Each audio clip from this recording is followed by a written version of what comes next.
राजदीप जी, दिल्ली से देखने पे गुजरात की कांग्रेस कैसी नजर आती थी और अब क्या हाल है?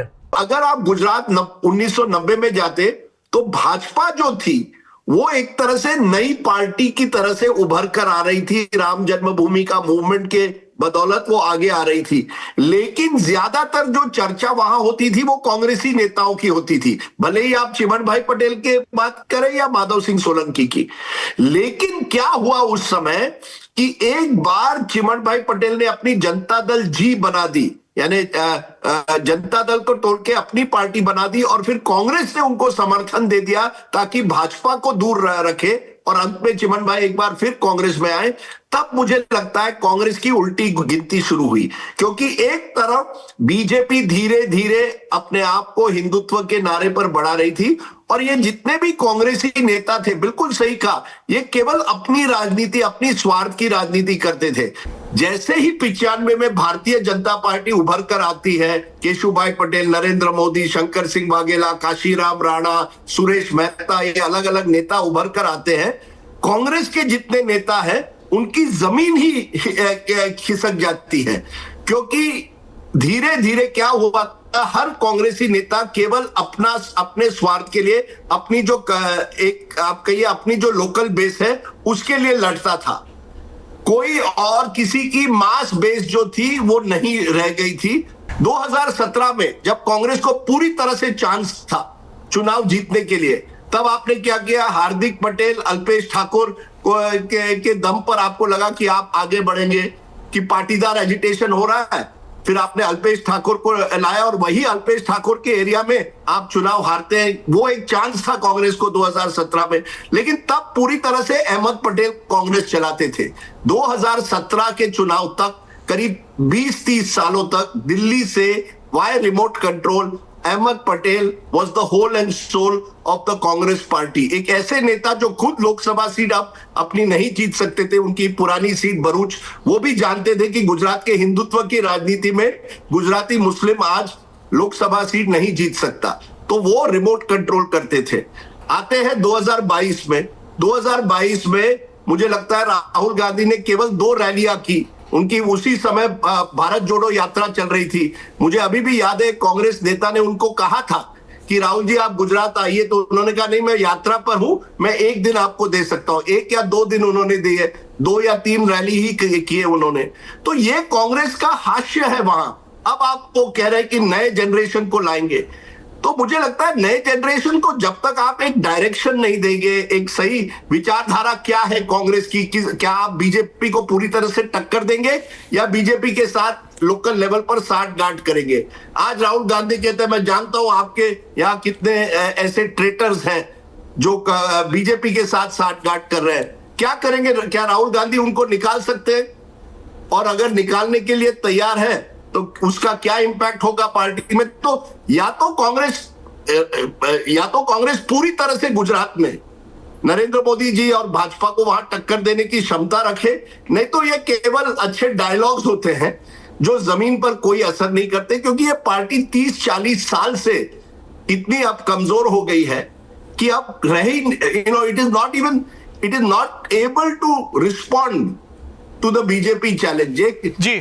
हम लोग गांधी पटेल की कांग्रेस कहते हैं, तो रही what we have seen in states like Bihar and Uttar Pradesh, Bihar particularly is happening to the Congress in Gujarat, and it has been happening for 30 years. ये कोई नई बात नहीं है Saurabh. 1990s was the turning decade। एक last point, आप जानते हैं कि कांग्रेस जब अपने पावर में थी तो नरेंद्र मोदी जी और अमित शाह पंचायत एक चुनाव लड़ रहे थे, मुझे लगता है 90 के दशक में होगा या लेट 80s।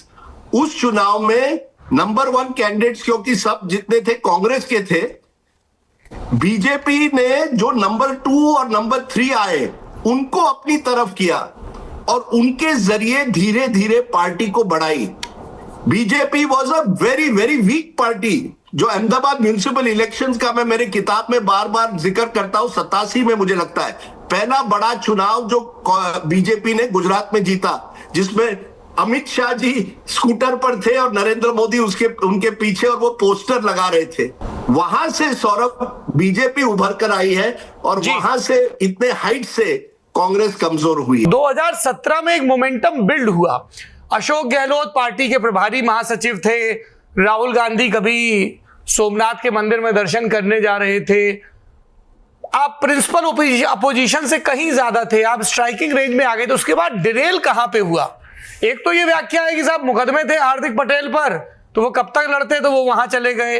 पाटीदार अमानत आंदोलन को जैसे डील किया गया, ये भी कहा गया कि साहब बीजेपी के अंदर ही एक खेमा था जो आनंदीबेन पटेल के राइज से बहुत खुश नहीं था। अमित शाह का उसमें नाम लिया गया कि अमित शाह ये नहीं चाहते थे कि आनंदीबेन पटेल गुजरात की मुख्यमंत्री बने।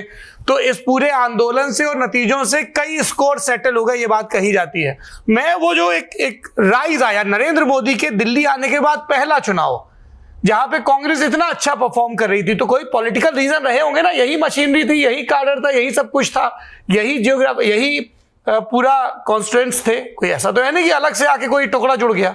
तो क्या ऐसा हुआ था जो 2017 में इतना पीक दे गया था? और नहीं, एक व्याख्या तो ये है कि साहब पाटीदार नाराज थे, तो ऐसा तो है नहीं कि साहब पाटीदारों की नाराजगी रातों रात खत्म हो गई हो या उसको पूरी तरह से एड्रेस कर दिया गया हो। क्या बदलाव आया, जरा 2016 से बताना शुरू करिए सर। देखिए सौरभ, पाटीदारों की नाराजगी को हटाने के लिए विजय रूपानी को हटाया गया, और विजय रूपानी को हटाने के साथ साथ नरेंद्र मोदी की एक फिलोसॉफी और एक थियरी रही है कि चेंज द फेस। उन्होंने विजय रूपानी के साथ उनकी पूरी कैबिनेट और मोस्ट ऑफ द एमएलए जो थे उनको अगले चुनाव में हटा दिया। विजय रूपानी को तो एक झटके के साथ उनको और उनकी पूरी कैबिनेट को हटा दिया, और भूपेंद्र पटेल को, जिसको सपने में भी ख्वाब नहीं आया था कि वो गुजरात के मुख्यमंत्री बन सकते हैं, उनको पटेल होने की वजह से उनको गुजरात के मुख्यमंत्री बना दिया गया।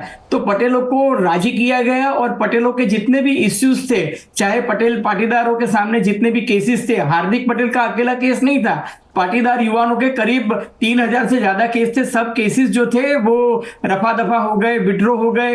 पाटीदारों के लिए उमिया धाम बना, पाटीदारों के लिए विश्व उमिया धाम बना, पाटीदारों के लिए सरदार पटेल धाम बना, और पाटीदारों को सरकार में, संगठन में काफी जगह उनको एडजस्ट किया गया। नहीं, इकोनॉमिकली और सोशली बैकवर्ड पाटीदार जो थे उनके लिए एक 10% रिजर्वेशन का जो एक नया जो संवैधानिक सुधारा था वो स्टेट में भी किया गया और सेंट्रल में भी किया गया। लेकिन जो राजदीप जिसका जिक्र करते थे, मैं आपको बताऊं कि बीजेपी का राइज एंड राइज जो गुजरात में हुआ, उसमें कांग्रेस पार्टी की तुष्टिकरण की नीति भी जवाबदार थी। उसके लिए अहमद पटेल जितने जिम्मेदार थे, उतने ही चिमन भाई पटेल भी जिम्मेदार थे। उन्होंने चुनाव जीतने के लिए गुजरात में पुलिस और एडमिनिस्ट्रेशन प्रशासन को दरकिनार करते हुए उन्होंने लतीफ जैसा जो गुंडा था, लतीफ जो बुटलेगर था, लतीफ जो लिकर किंग था, उसको अपने साथ लिया, और उन्होंने जो माधव सिंह सोलंकी के टाइम पे जो कम्युनल राइट्स हुए उसकी वजह से उन्होंने मुस्लिम कम्युनिटी को अपने साथ रखा, और जो तुष्टिकरण की नीति अजमाई। तो नरेंद्र मोदी ने वन लाइनर दिया कि तुष्टिकरण के सामने हम लोग संतुष्टिकरण लाएंगे। और आपको याद हो, गुजरात में हिंदुत्व का राइज हुआ, उसमें एक वजह जो थी वो लतीफ फैक्टर भी थी, क्योंकि तब वो तुष्टिकरण दिखता था। और लतीफ का ही एक डायलॉग है, वो रईस फिल्म में शाहरुख खान बोलता है कि कोई धंधा छोटा नहीं होता और धंधे से बड़ा कोई धर्म नहीं होता। तो गुजरात में पॉलिटिक्स जो है ना, वो एक रिलीजन है, और रिलीजन जो है वो हिंदुत्व के नाम पे हो या किसी के नाम में हो, अल्टीमेटली पॉलिटिक्स में end of the day business और बिजनेस ही आता है।